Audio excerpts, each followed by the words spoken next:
পুৱতি তৰা ধাৰাবাহিকখনৰ আজি নিশা আহিবলগীয়া এপিছডৰ প্ৰম' মুকলি হৈছে।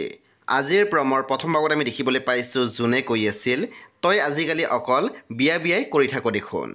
যিদিনা সঁচাকৈ বিয়া হৈ যাম সেইদিনাখন মোতকৈ বেছি তইয়ে কান্দিবি। তাৰপিছত আমি প্ৰমত দেখিবলৈ পাইছোঁ জোন আৰু মাক থিয় হৈ আছিল আৰু তেতিয়া ডিংকি আহি মাত দিছিল, ঐ দৰা কইনাক মাতি আছে, সোনকালে বল, লগনৰ সময় হ'ল। তাৰপিছত আমি প্ৰমত দেখিবলৈ পাইছোঁ সমৰ গুৰিত অহিৰণ আৰু জোন বহি আছিল আৰু অহিৰণে জোনৰ শিৰত সেন্দুৰ পিন্ধাবলৈ গৈ আছিল। তাৰপিছত আমি প্ৰমত দেখিবলৈ পাইছোঁ বেদই কৈ আছিল, এইবাৰ কাক খতম কৰাৰ কথা ভাবিছ তই? প্ৰথমে তই অহিৰণক টাৰ্গেট কৰিলি আৰু এতিয়া? সেই বন্ধু বান্ধৱীসকল আজি নিশা 9 বজাত ৰং টিভিত আহিবলগীয়া পুৱতি তৰা ধাৰাবাহিকখন খুবেই বেছি ইণ্টাৰেষ্টিং হ'বলৈ গৈ আছে। সেয়ে আপোনালোকে চাবলৈ একেবাৰে নাপাহৰিব। পৰৱৰ্তী আপডেটৰ বাবে আপোনালোকে মোৰ চেনেলটো ছাবস্ক্ৰাইব কৰি কাষত থকা বেল আইকন টিপি দিবলৈ একেবাৰে নাপাহৰিব আৰু প্লিজ আপোনালোকে মোৰ ভিডিঅ' এটা লাইক কৰি দিব।